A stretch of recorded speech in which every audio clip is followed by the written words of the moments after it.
Welcome to the Writing Center at Mississippi State University's PowerPoint and presentation on professional writing skills. So first of all, what is the Writing Center? The Writing Center is a free resource on campus open to all students.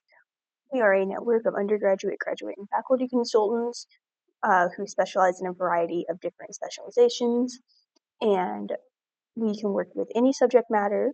And we also are undergraduate and graduate and faculty consultants come from a variety of different departments. While the majority of people do come from the English department, we also have other departments as well. And we can help with anything that involves writing. That could be a school assignment, that could be something professional, or it could be something personal.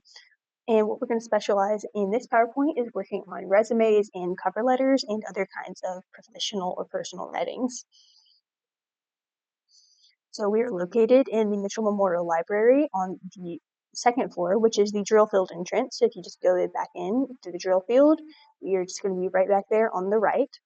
We also have hours at the Templeton Athletic Academic Center for athletes on campus, and we have online hours as well. So we're going to first focus on just general professional writing. We can apply this to any sort of professional writing. If you want a good example of when you could use this, it's going to be like a project proposal or something at work or sending emails to professors or people in business, things like that.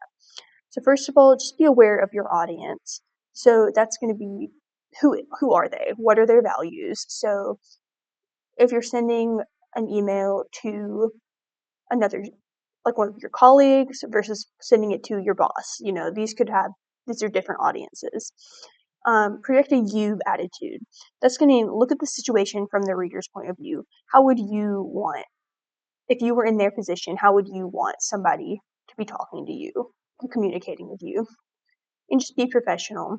Good example that came up recently is a lot of people will use ChatGPT to write different emails and things like that. If you do that, make sure you get rid of the prompt. Don't copy that in. That is very unprofessional. So other than that, we want to stay pretty short, be concise. So it's going to be brevity is our B. Keep your sentences short, 18 to 25 words maximum, and only one idea per sentence. If you need to get across more ideas, start a new sentence, and sometimes even a new paragraph, depending on what you're writing. And after you're done, edit it and remove any unnecessary words. Next is going to be clarity and correctness. Keep your formatting the same throughout. Don't change it randomly. Don't use different fonts and things throughout something. Don't change your font size. Just keep your formatting the same. Make sure you proofread it before you send it. And if you are going to be using something from someone else or using a source, make sure you cite that source. Make sure even if you're just giving basic information, tell your audience where you got that information from. And avoid plagiarism. Do not copy and paste things, especially if you're turning in like a proposal or something, or it could be anything really. Just don't plagiarize things. Your credibility is very important. And while you're a student, it might be like, oh, I don't want to have an honor code violation. In your professional life, it could be you lose your job for plagiarizing something because your credibility is very important. Next, we're going to go over cover letters. So a lot of people don't like writing cover letters, but they're really very important.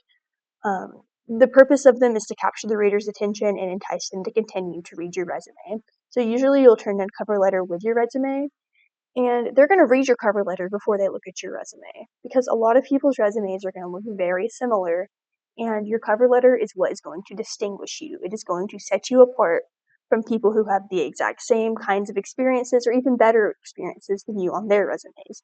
So you want your cover letter to be really good. Don't use a generic one. You want it to be different for every single job you apply.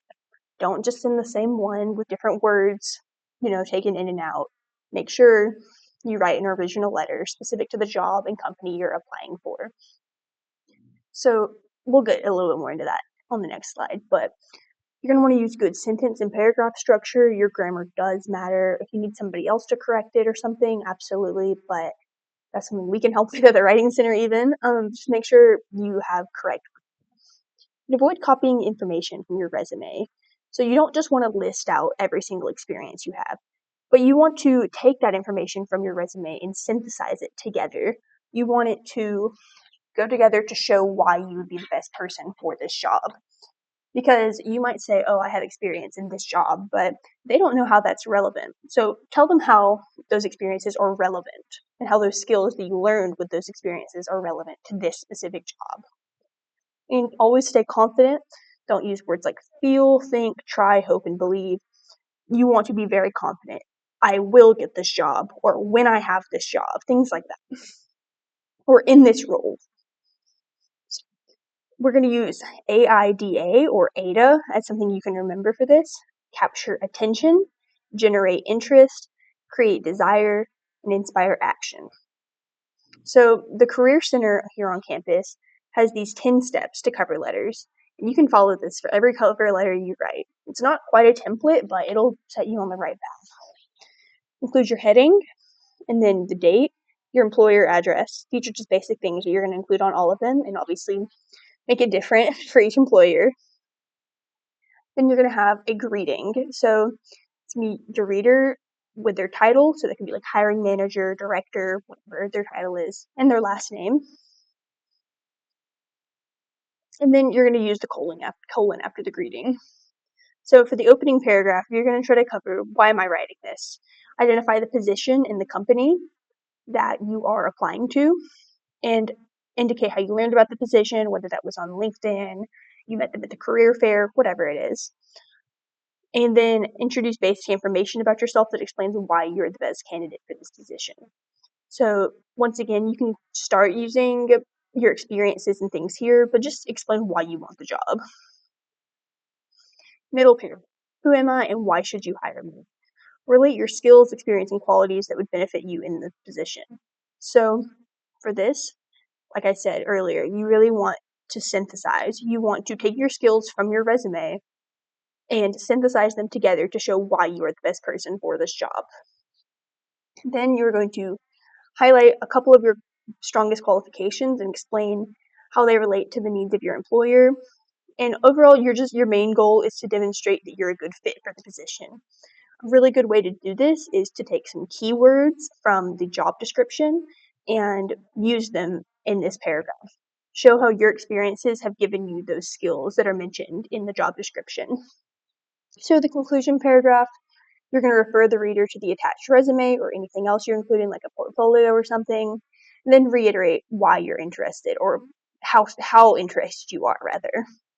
And then specify how you intend to follow up, whether that be like with an interview or something like that. Closing and signature. Close with the word sincerely and a handwritten signature.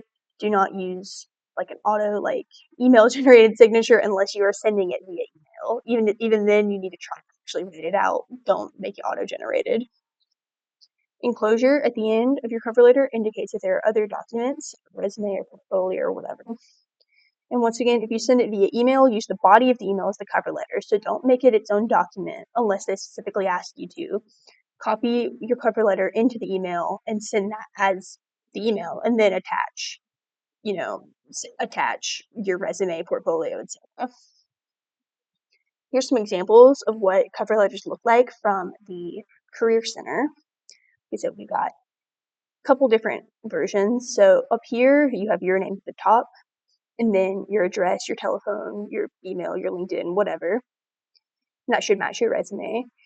Whereas on this one, you are going to have your name at the bottom, and you'd have your name up here with your address as well. Just a couple of different examples, though.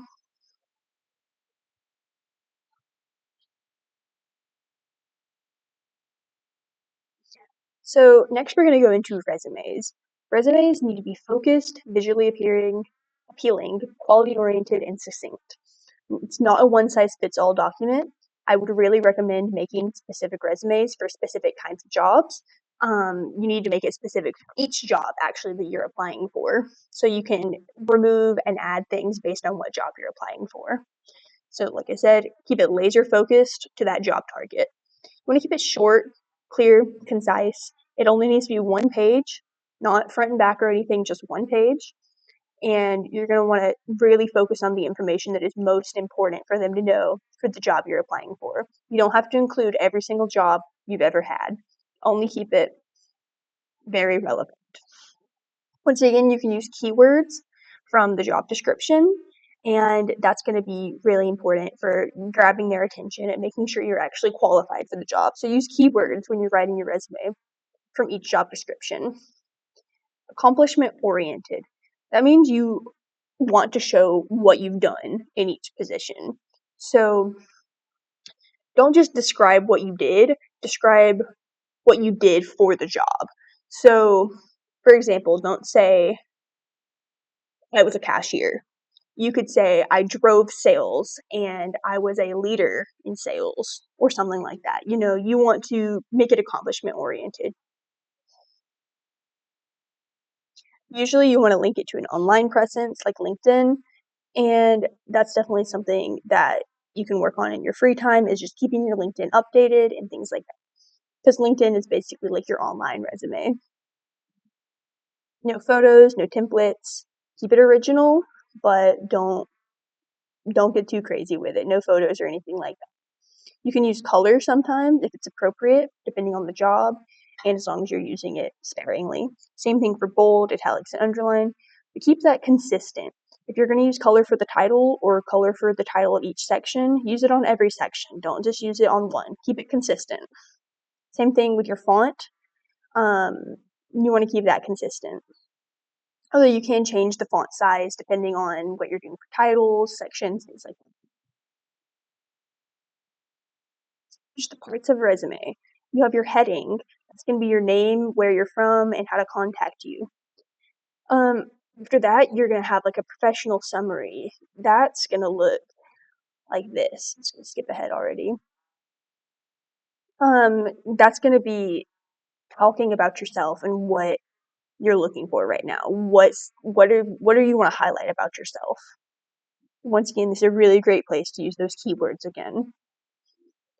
Next, you're going to list your skills. So you can do different sections depending on what kind of job you're applying for. Applying for an engineering job is not going to be the same thing as applying for a journalism job. So you're going to have different skills that you want to list. So you have technical skills and language skills, for example, on this one. You could also include computer skills, language skills, technical skills, core competencies. And core competencies are going to be things like customer service, leadership, things like that, But keep it relevant. So don't include things that are not relevant to the job you're applying for. Next, you're going to have your experiences. So this could be work experiences, education experiences, leadership, volunteering. You just need to do some personal assessment and decide what is most relevant to the job you're applying for, whether that's work, projects, whatever. So in each of those sections, you're going to include the job title or project title or whatever, company name, city and state, and when you started it and when you finished it. Use the same formatting for each position. As always, keep it consistent. And then list experiences in reverse chronological order. So you want your most recent one at the top and the one that happened longest to go at the bottom. And you only want to keep it very brief when you're describing it. Once again, we're going to be accomplishment oriented. Your contributions and successes in that job. Not what everybody did, but what you specifically succeeded in.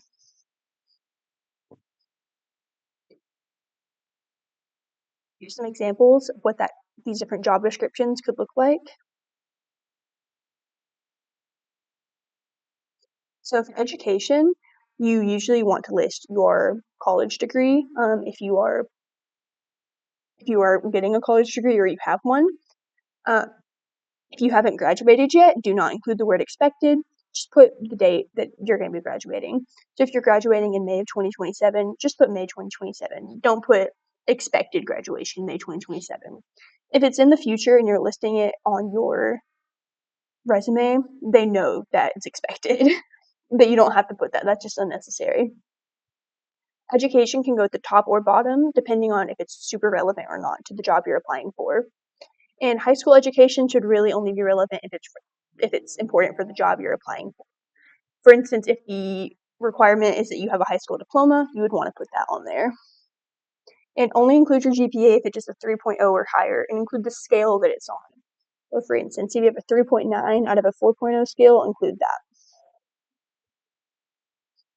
For different resources that you can go to for help with your resume or for your cover letter or any sort of professional writing or professional things, the MSU Career Center is a really excellent resource for specific questions about these things. But the Writing Center can help you as well. We are really very experienced in helping people with their resumes, cover letters, emails, scholarship applications, job applications, professional school applications. We are very experienced in helping people with these things. We are open in person from 10 a.m. to 4 p.m. Monday through Thursday and 6 p.m. to 9 p.m. Sunday through Thursday. On Fridays, we are open from 10 a.m. to 1 p.m. And anytime we're open, we also have online hours as well. So if you need help with any of these writing needs or anything else, feel free to make an appointment with us.